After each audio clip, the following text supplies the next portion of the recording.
Une simplicité tellement facile à vivre.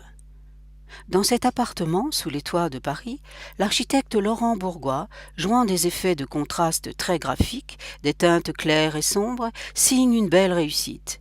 Simplicité du projet, sobriété de la conception et harmonie des symétries renforcent la valorisation de collections d'objets de charme.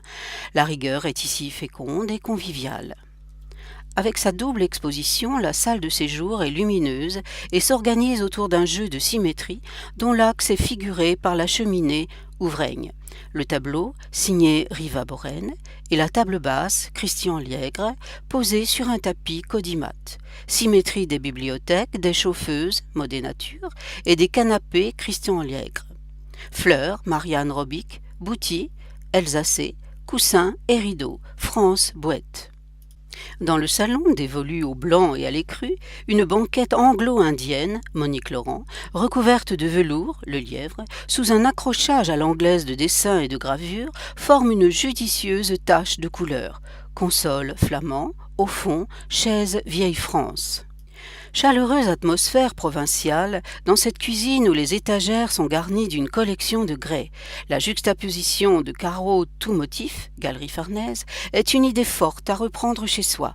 Cuisinière Godin, chaise vieille France. La salle de bain est une pièce à part entière. La lumière y est adoucie par des stores en bois à lamelles.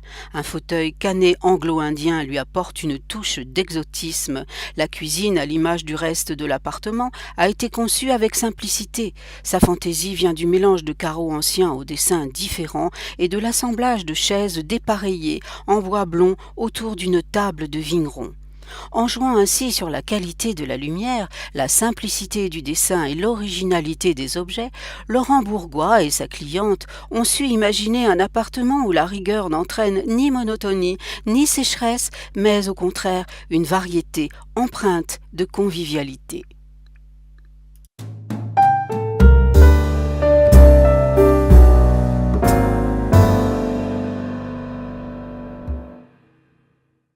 Vous êtes bien à l'écoute de Westrack Radio, dans l'émission Viva Culture, à la rubrique 10 minutes chronique.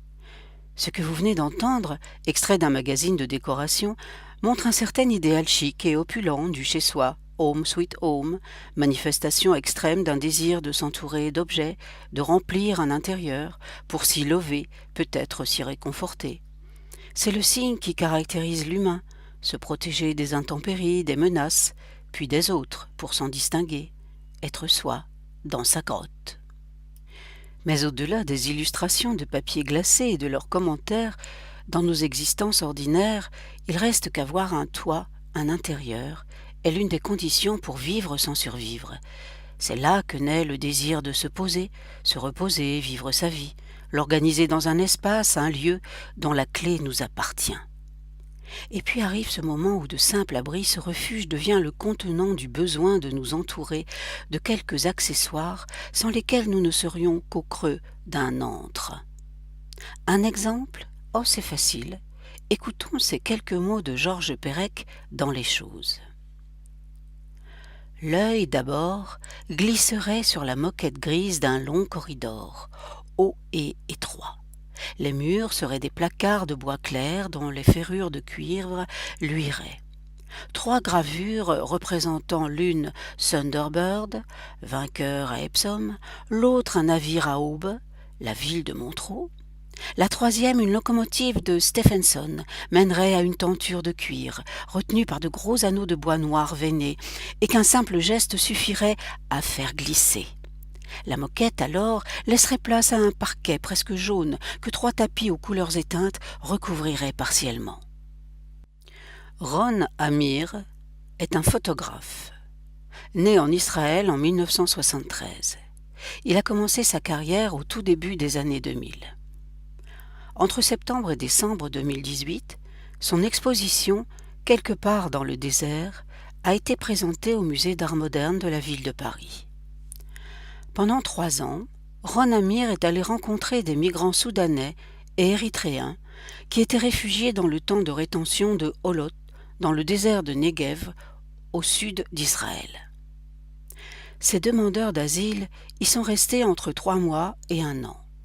Des hommes démunis, dans l'attente, dans le désert. Les 30 photos en couleur qui composent l'exposition ne sont pas des documents, ce ne sont pas non plus des portraits ni des paysages. Ce que l'on y voit, ce sont les traces du désir des hommes à avoir des attaches dans le monde où ils ont été jetés. Eux-mêmes n'apparaissent pas. On y voit les marques esquissées de ce que pourraient être des vies ordinaires, c'est-à-dire la tentative de recréer les lieux habituels que sont les pièces d'une maison ou d'un village, qu'ils ont fabriqués d'objets de récupération à la surface d'un vaste terrain aride, de sable et de pierre, où quelques arbres et des buissons, çà et là, offrent quelques repères à des existences errantes. Ce que l'on voit est la recomposition d'univers intimes. Ici, le banc de Ahmed Al-Nil, une longue planche posée sur 3 grosses pierres. Le lit d'Aboud, un arrangement de feuillage séché posé en hauteur, grâce à 4 piquets faits de branches, recouverts d'une couverture, d'un coussin et d'un petit tapis. La mosquée, juste une surface délimitée par des cailloux disposés en une sorte de chaîne. La cuisine de Camis, quelques panneaux de bois, encore des cailloux, le reste calciné de feu entre 2 pierres le long d'une haie et une fleur, piquée dans un buisson, un tournesol. Et aussi le fumoir d'Adam, beaucoup d'étoffes colorées, accrochées aux arbres, beaucoup de boîtes de conserve jaunes, transformées en divers ustensiles, des bouteilles en plastique placées en ligne qui figurent les limites de pièces invisibles, des bouchons de couleur, des cartons, des tuyaux, quelques chaises, un arrosoir. Et puisqu'aucun humain n'apparaît dans ces photographies, il reste le silence, un ciel éternellement bleu et les marques du désir de chacun à recomposer un lieu à soi.